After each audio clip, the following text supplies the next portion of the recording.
Chapter 10 of The Art of War. The Art of War by Sun Tzu. Chapter 10. 1. Sun Tzu said, "We may distinguish 6 kinds of terrain, to wit, 1. Accessible ground, 2. Entangling ground, 3. Temporizing ground, 4. Narrow passes, 5. Precipitous heights, 6. Positions at a great distance from the enemy." 2. Ground which can be freely traversed by both sides is called accessible. 3. With regard to ground of this nature, be before the enemy in occupying the raised and sunny spots, and carefully guard your line of supplies. Then you will be able to fight with advantage. 4. Ground which can be abandoned but is hard to reoccupy is called entangling. 5. From a position of this sort, if the enemy is unprepared, you may sally forth and defeat him. But if the enemy is prepared for your coming, and you fail to defeat him, then, return being impossible, disaster will ensue.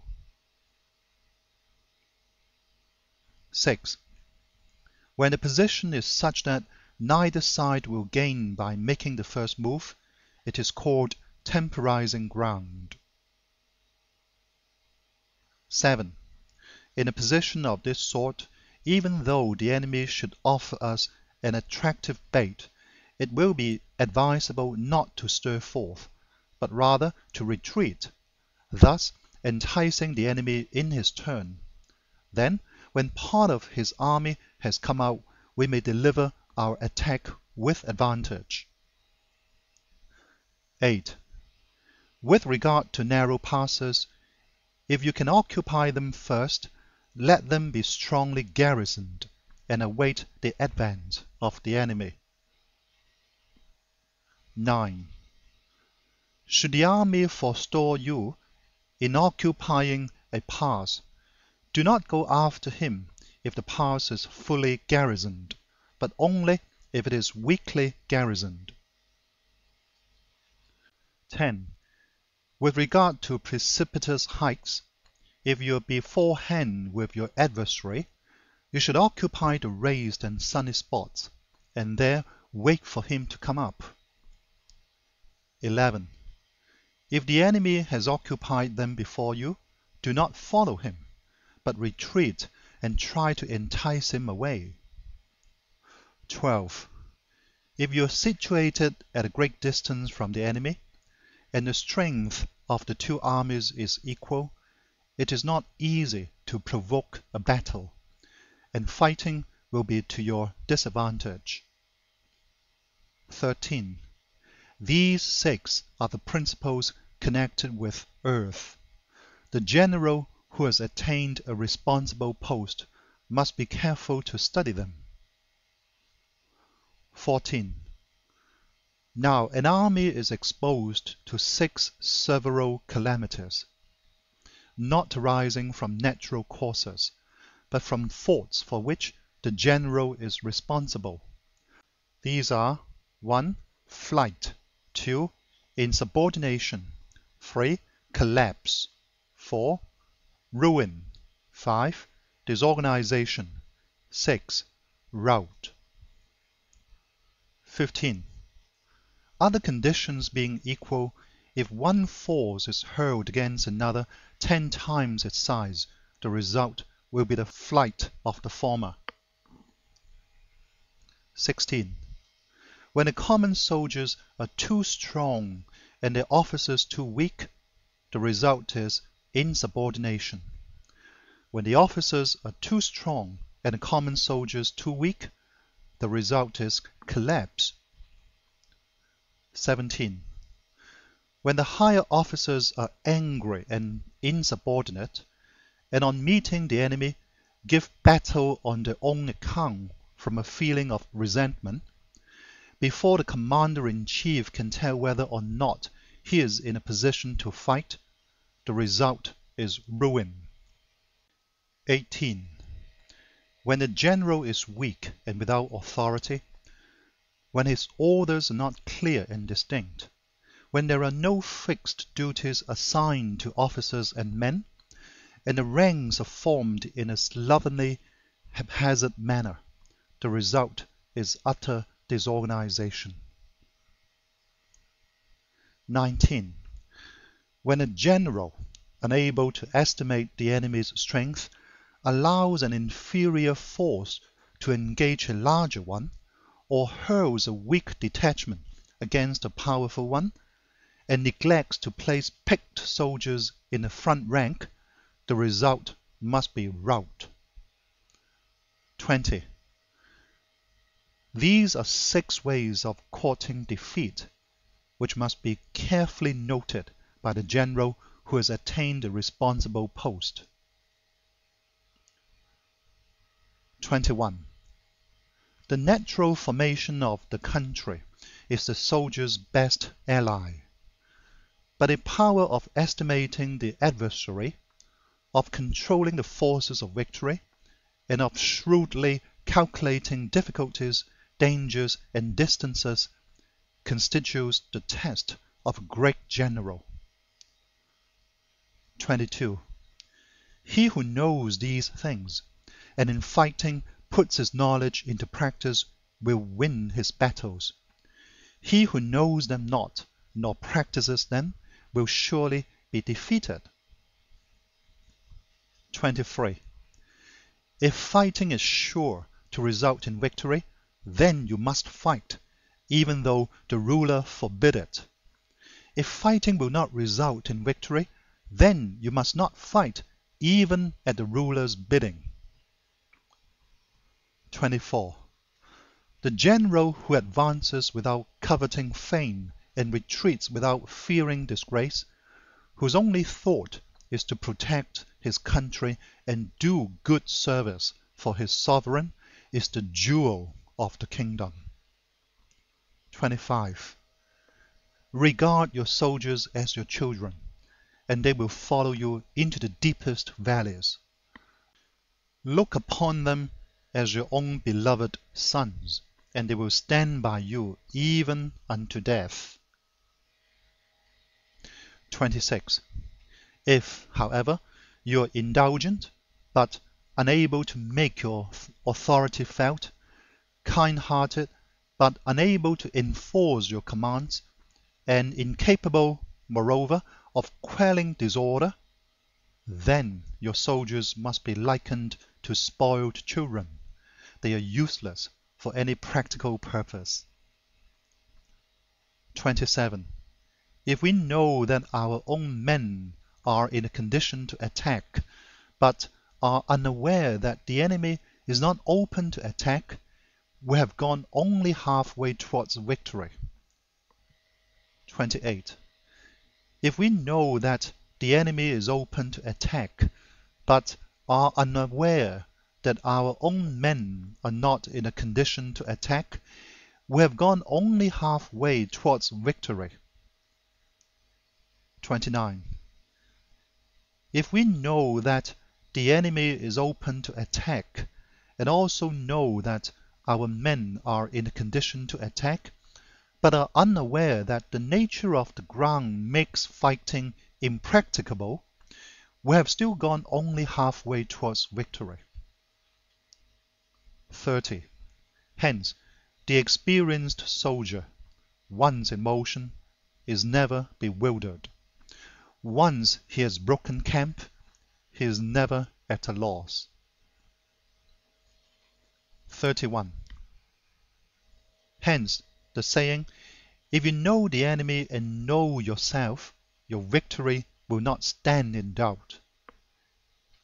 If you know heaven and know earth, you may make your victory complete. End of chapter 10.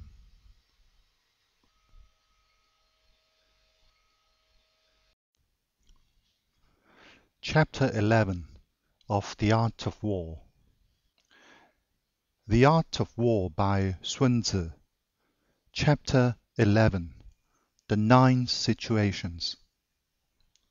1.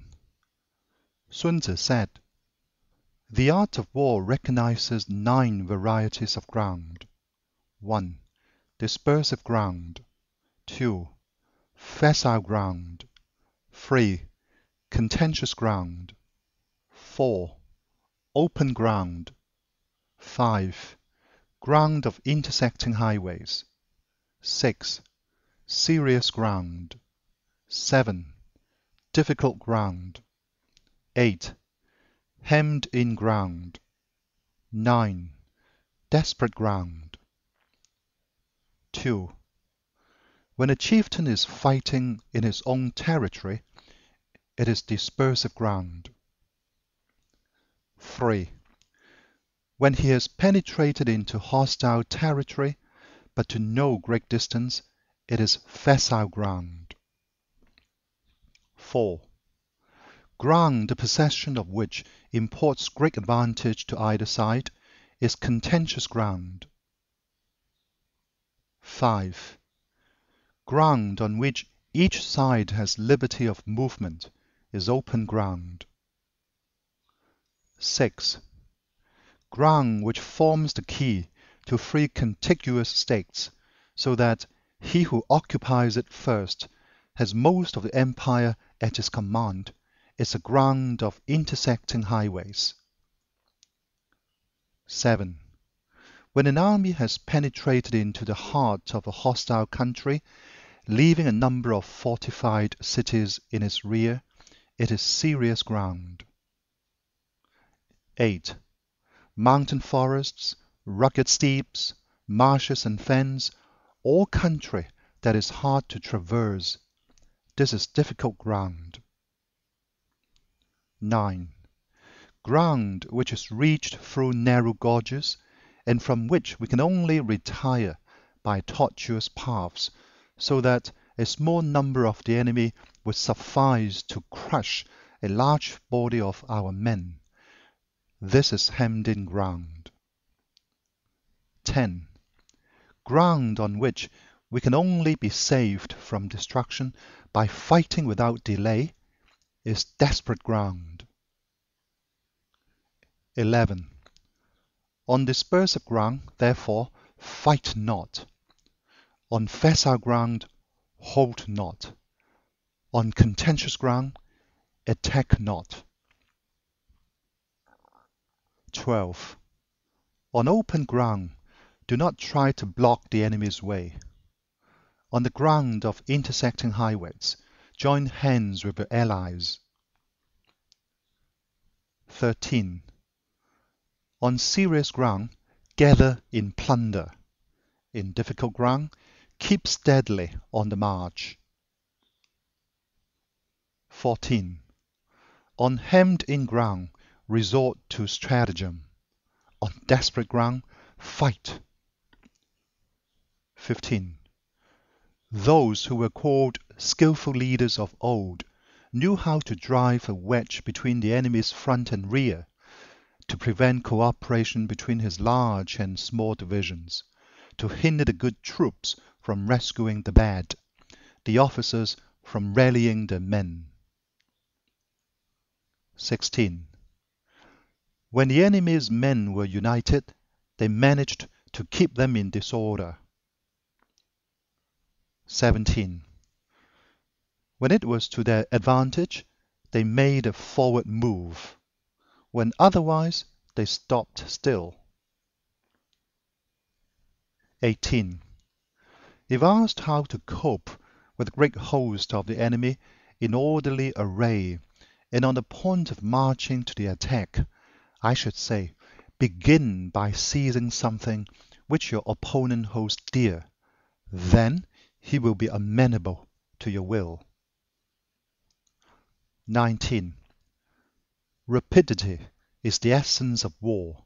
Take advantage of the enemy's unreadiness, make a way by unexpected routes, and attack unguarded spots. 20. The following are the principles to be observed by an invading force.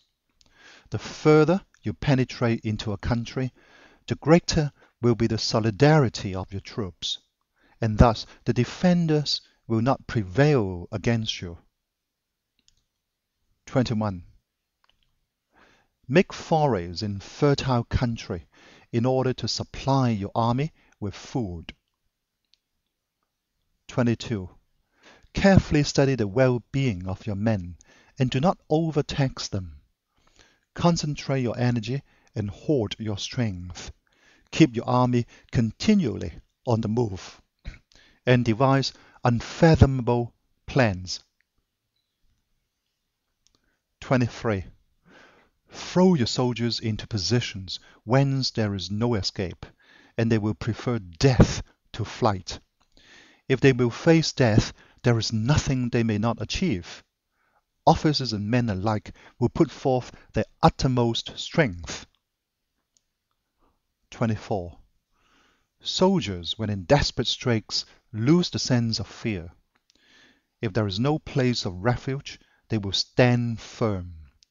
If they are in hostile country, they will show a stubborn front.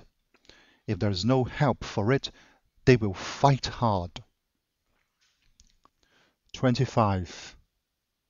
Thus, without waiting to be marshaled, the soldiers will be constantly on the qui-vive. Without waiting to be asked, they will do your will. Without restrictions, they will be faithful. Without giving orders, they can be trusted. 26. Prohibit the taking of omens and do away with superstitious doubts. Then, until death itself comes, no calamity need be feared. 27. If our soldiers are not overburdened with money, it is not because they have a distaste for riches. If their lives are not unduly long, it is not because they are disinclined to longevity.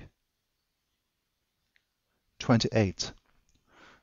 On the day they are ordered out to battle, your soldiers may weep, those sitting up bedewing the garments, and those lying down, letting the tears run down their cheeks. But let them once be brought to bay, and they will display the courage of a Chu or a Kuei. 29. The skillful tactician may be likened to the Shuai Jian. Now, the Shuai Jian is a snake that is found in the Chong Mountains. Strike at its head, and you will be attacked by its tail. Strike at its tail, and you will be attacked by its head. Strike at its middle, and you will be attacked by head and tail both. 30. Asked if an army can be made to imitate the Shuai Jian, I should answer yes, for the men of Wu and the men of Yue are enemies. Yet, if they are crossing a river in the same boat and are caught by a storm, they will come to each other's assistance, just as the left hand helps the right. 31. Hence, it is not enough to put one's trust in the tethering of horses and the bearing of chariot wheels in the ground. 32. The principle on which to manage an army is to set up one standard of courage which all must reach. 33. How to make the best of both strong and weak, that is a question involving the proper use of ground. 34. Thus, the skillful general conducts his army just as though he were leading a single man, willy-nilly, by the hand. 35. It is the business of a general to be quiet, and thus ensure secrecy, upright and just, and thus maintain order. 36. He must be able to mystify his officers and men by false reports and appearances, and thus keep them in total ignorance. 37. By altering his arrangements and changing his plans, he keeps the enemy without definite knowledge. By shifting his camp and taking circuitous routes, he prevents the enemy from anticipating his purpose. 38. At the critical moment, the leader of an army acts like one who has climbed up a height and then kicks away the ladder behind him. He carries his men deep into the hostile territory before he shows his hand. 39. He burns his boats and breaks his cooking pots. Like a shepherd driving a flock of sheep, he drives his men this way and that, and nothing knows whither he is going. 40. To muster his host and bring it into danger, this may be termed the business of the general. 41. The different measures suited to the 9 varieties of ground, the expediency of aggressive or defensive tactics, and the fundamental laws of human nature, these are things that must most certainly be studied. 42. When invading hostile territory, the general principle is that penetrating deeply brings cohesion.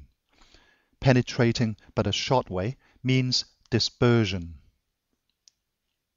43. When you leave your own country behind and take your army across neighborhood territory, you find yourself on critical ground.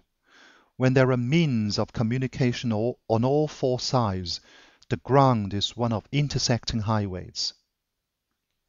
44. When you penetrate deeply into a country, it is serious ground. When you penetrate but a little way, it is facile ground. 45. When you have the enemy's strongholds on your rear and narrow passes in front, it is hemmed-in ground. When there is no place of refuge at all, it is desperate ground. 46. Therefore, on dispersive ground, I would inspire my men with unity of purpose. On facile ground, I would see that there is close connection between all parts of my army. 47. On contentious ground, I would hurry up my rear. 48. On open ground, I would keep a vigilant eye on my defenses. On ground of intersecting highways, I would consolidate my alliances. 49.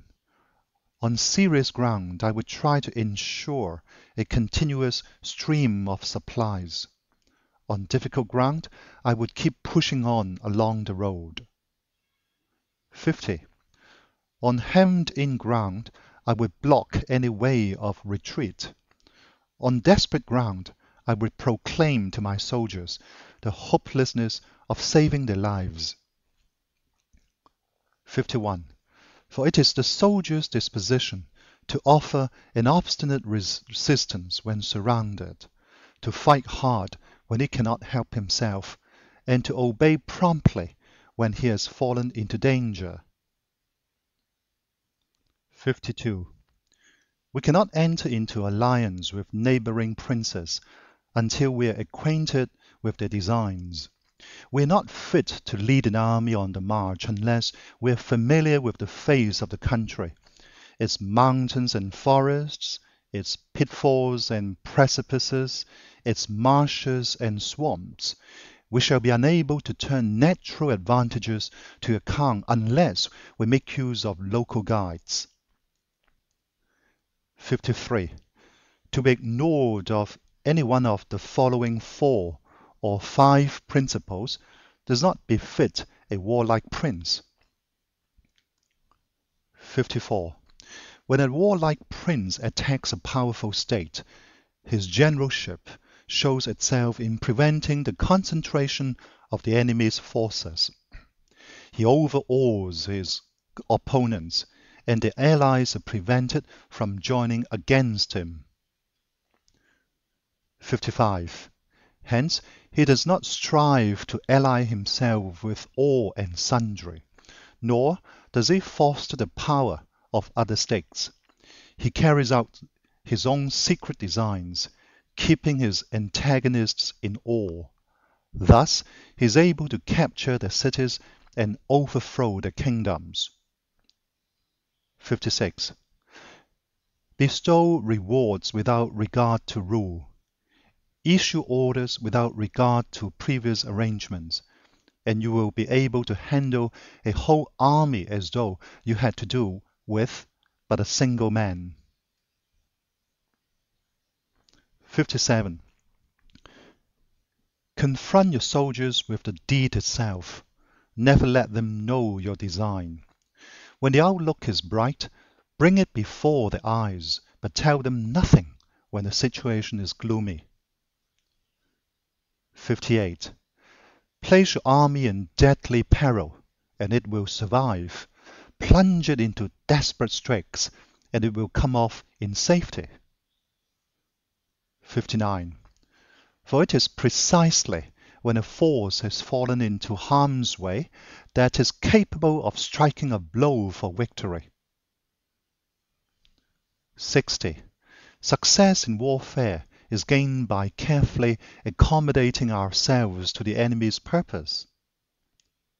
61.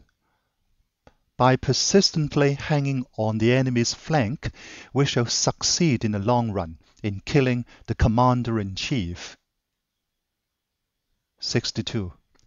This is called ability to accomplish a thing by sheer cunning. 63.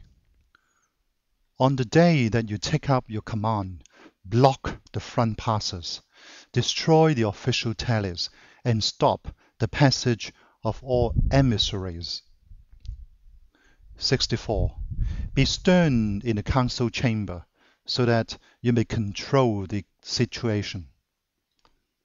65. If the enemy leaves a door open, you must rush in. 66. Forestall your opponent by seizing what he holds dear, and subtly contrive to time his arrival on the ground. 67. Walk in the path defined by rule, and accommodate yourself to the enemy until you can fight a decisive battle. 68. At first, then, exhibit the coyness of a maiden until the enemy gives you an opening. Afterwards, emulate the rapidity of a running hare, and it will be too late for the enemy to oppose you. End of chapter 11.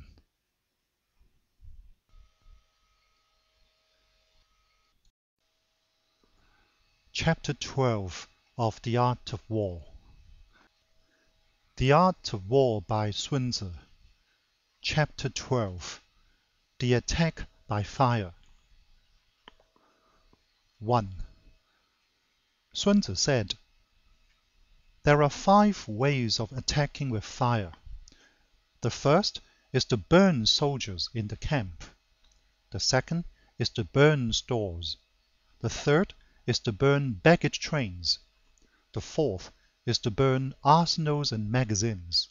The fifth is to hurl dropping fire amongst the enemy." 2. In order to carry out an attack, we must have means available. The material for raising fire should always be kept in readiness. 3. There is a proper season for making attacks with fire, and special days for starting a conflagration. 4. The proper season is when the weather is very dry. The special days are those when the moon is in the constellations of the sieve, the war, the wing, or the crossbar. For these 4 are all days of rising wind. 5. In attacking with fire, one should be prepared to meet 5 possible developments. 6. 1.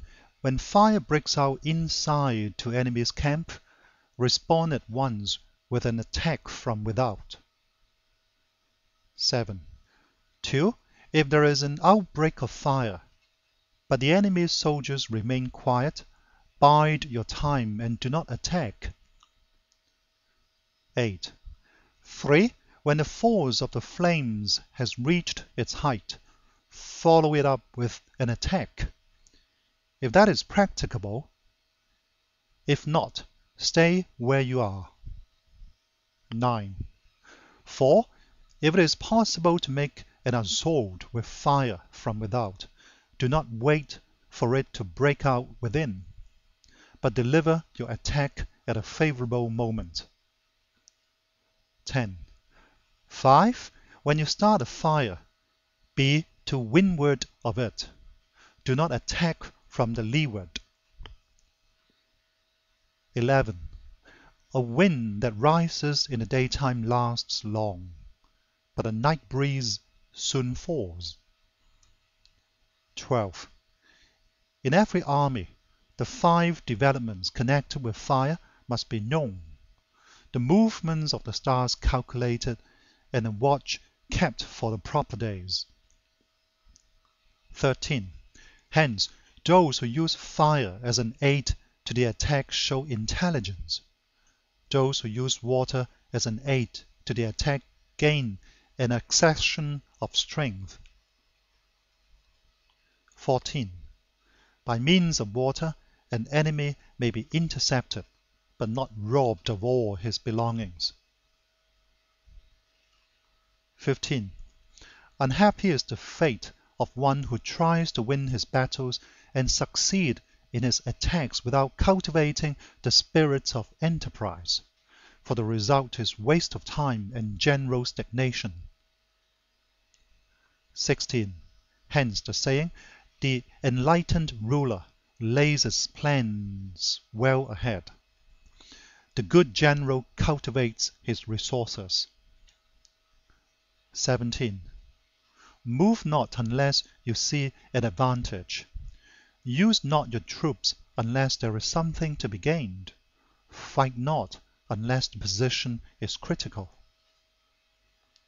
18. No ruler should put troops into the field merely to gratify his own spleen. No general should fight a battle simply out of pique. 19. If it is to your advantage, make a forward move. If not, stay where you are. 20. Anger may in time change to gladness. Vexation may be succeeded by content. 21. But a kingdom that has once been destroyed can never come again into being, nor can the dead ever be brought back to life. 22. Hence, the enlightened ruler is heedful, and a good general full of caution. This is the way to keep a country at peace and an army intact. End of chapter 12.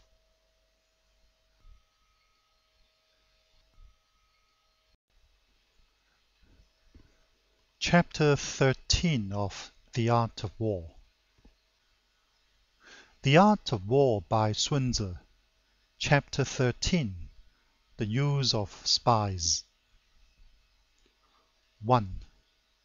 Sun Tzu said, raising a host of 100,000 men and marching them great distances entails heavy loss on the people and a drain on the resources of the state. The daily expenditure will amount to 1,000 ounces of silver. There will be commotion at home and abroad, and men will drop down exhausted on the highways. As many as 700,000 families will be impeded in their labor. 2. Hostile armies may face each other for years, striving for the victory which is decided in a single day. This being so, to remain in ignorance of the enemy's condition simply because one grudges the outlay of 100 ounces of silver in honors and emoluments is the height of inhumanity. 3. One who acts thus is no leader of men, no present help to his sovereign, no master of victory. 4. Thus, what enables the wise sovereign and the good general to strike and conquer and achieve things beyond the reach of ordinary men is foreknowledge. 5. Now, this foreknowledge cannot be elicited from spirits. It cannot be obtained inductively from experience, nor by any deductive calculation.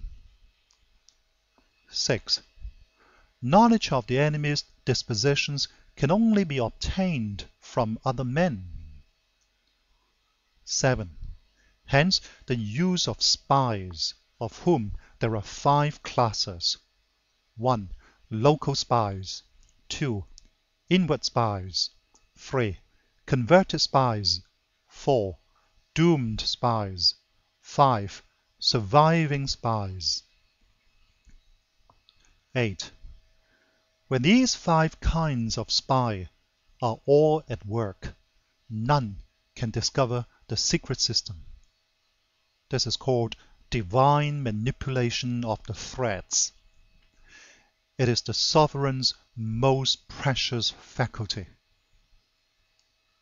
9. Having local spies means employing the services of the inhabitants of a district. 10.